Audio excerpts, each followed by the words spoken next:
नमस्कार दोस्तों। क्या जज बड़े नेताओं को खुश करने के लिए फैसला दिया करते हैं? सवाल बड़ा भी है, महत्वपूर्ण भी है और किसी सांसद की ओर से उठाया गया है तो आगे जाकर बड़ी बहस का कारण भी बन सकता है। दरअसल सवाल उठाया गया है कि जो जज बनते हैं कॉलेजियम के जरिए वे नेताओं की इच्छा से बनते हैं, नेताओं की इच्छा से बनते हैं तो फिर उनके जो फैसले होते हैं वे भी बड़े नेताओं को खुश करने के लिए होते हैं। अब क्या सुप्रीम कोर्ट के जजों की एक परीक्षा हो और उस परीक्षा में पास होने के बाद नंबरों और वरीयता के आधार पर सुप्रीम कोर्ट के जजों का चयन हो? क्या ऐसा हो सकता है?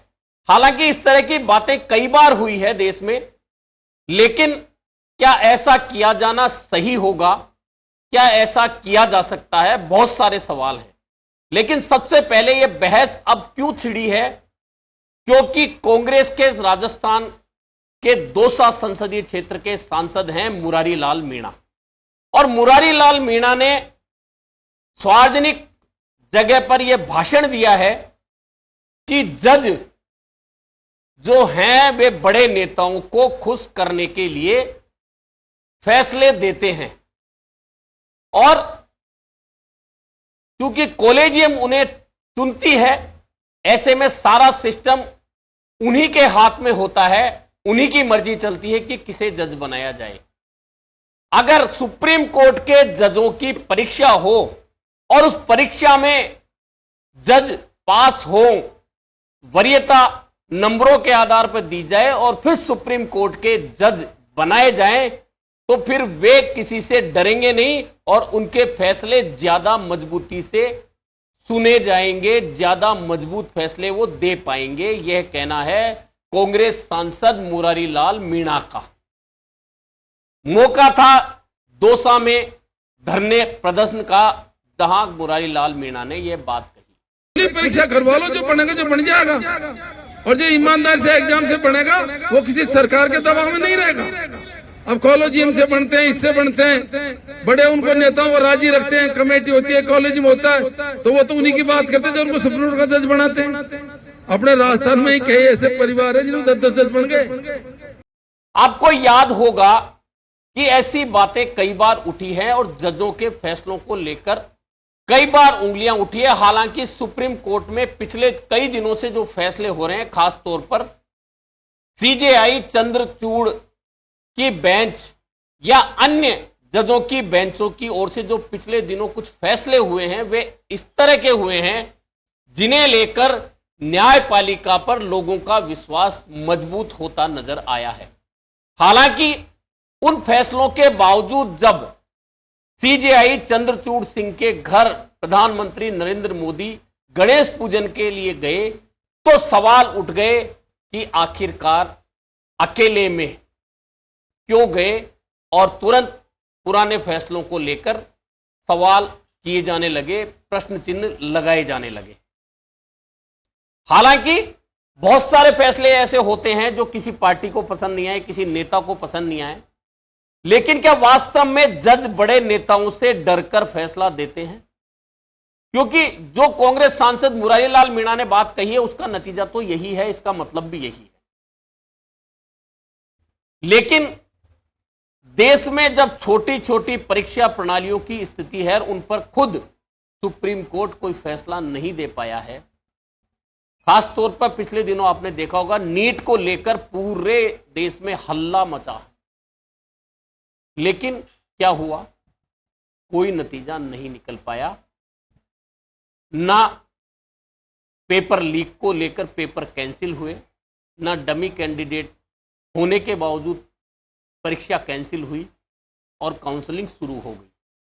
हालांकि पिछले दिनों बुलडोजर को लेकर जो हो हल्ला चला, और उसके बाद सुप्रीम कोर्ट ने स्पष्ट रूप से राज्य सरकारों से कह दिया कि हमारी इजाजत के बिना यह जो अंधाधुंध बुलडोजर राज चल रहा है, राज्य सरकारों का मनमर्जी की कार्रवाइयां हो रही है, वे नहीं होंगी जब तक कि नियम नहीं बना दिए जाएं।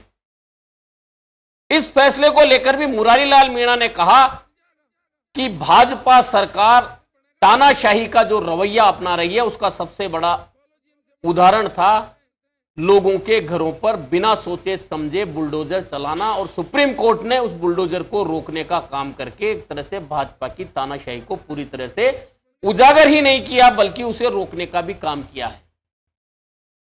इसके बावजूद कॉलेजियम को लेकर आज ही नहीं कई बार सवाल उठे हैं और कहा गया है कि यह जो कॉलेजियम सिस्टम है जजों को चुनने का, उसे बदला जाना चाहिए और जजों की परीक्षा होनी चाहिए। हालांकि एडीजे तक, भर्ती तक परीक्षाओं का सिस्टम चलता है, लेकिन उसके बाद में वरिष्ठता के आधार पर या वकीलों में से चुनकर कॉलेजियम में नाम भेजे जाते हैं, वहां से फिर जज बनते हैं। यह भी तय है कि सरकारों की ओर से नाम तय करके कॉलेजियम के पास आते हैं, कॉलेजियम फिर उन नामों को मंजूरी के लिए भेजती है। उनमें से जो नाम मंजूर होते हैं उसके बाद जजों का चयन होता है। इस सिस्टम को लेकर कई बार सवाल उठे हैं, लेकिन महत्वपूर्ण सवाल यह है कि क्या सुप्रीम कोर्ट के जज परीक्षा के जरिए चुने जा सकते हैं, और फिर क्या गारंटी है कि परीक्षा के जरिए चुने गए जज भी हमेशा सही फैसले ही देंगे, जनता को वह फैसले पसंद ही आएंगे। दरअसल जब फैसला किसी भी अदालत की ओर से होता है, वह भले किसी भी की बेंच हो, सिंगल बेंच हो, डबल बेंच हो, संविधान पीठ हो, फैसला किसी ना किसी के पक्ष में होता है, किसी ना किसी के खिलाफ होता है। तो जिसके खिलाफ होगा वो फैसला चाहे कोई भी जज दे, कोई भी बेंच दे, वह हारने वाले को कैसे पसंद आ सकता है। ऐसे में भले ही कॉलेजियम पर आज सवाल उठ रहे हो और परीक्षा की बात की जा रही हो कि परीक्षा के जरिए जज चुने जाएं, लेकिन चयन प्रक्रिया पर सवाल तो बाद में भी उठ सकते हैं ना। कुल मिलाकर कांग्रेस के सांसद मुरारीलाल मीणा ने सार्वजनिक मंच से भाषण के जरिए जजों पर सवाल उठा दिया है कि बड़े नेताओं के डर में सुप्रीम कोर्ट तक के जज फैसले देते हैं। सुप्रीम कोर्ट के जजों का चयन परीक्षा से होना चाहिए, और परीक्षा में जिसकी वरीयता हो, जिसके ज्यादा नंबर आए, जो टॉपर हो, वह जज बने, ताकि वह बिना किसी दबाव के फैसले कर सके।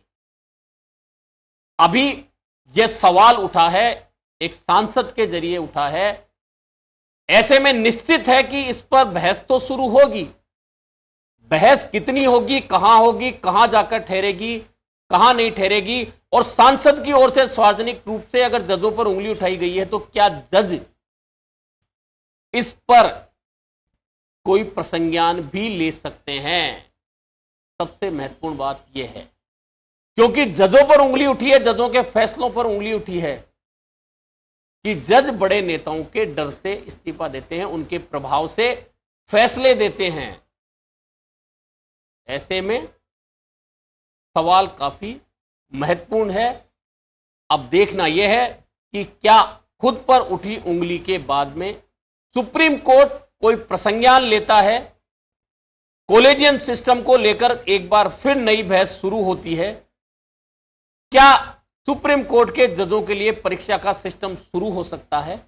हालांकि एक सांसद के बयान या भाषण से यह सब कुछ हो जाए, संभव नहीं है, लेकिन यदि यह बहस आगे बढ़ गई तो हो सकता है कुछ ना कुछ नई बातें निकलकर सामने आए। फिलहाल सुप्रीम कोर्ट न्यायपालिका, जिस पर लगभग देश की अधिकांश जनता को विश्वास है और जनता अदालती फैसलों के 90% मामलों में हमेशा न्याय की जीत के साथ रहती खड़ी आई है, हमेशा कहती रही है। ऐसे में अब देखना यह है कि कांग्रेस सांसद का यह बयान किस परिप्रेक्ष्य में न्यायपालिका देखती है और आगे चलकर यह बहस किन मुद्दों को लेकर आगे बढ़ती है और क्या वास्तव में इस पूरी प्रक्रिया में बदलाव हो सकता है।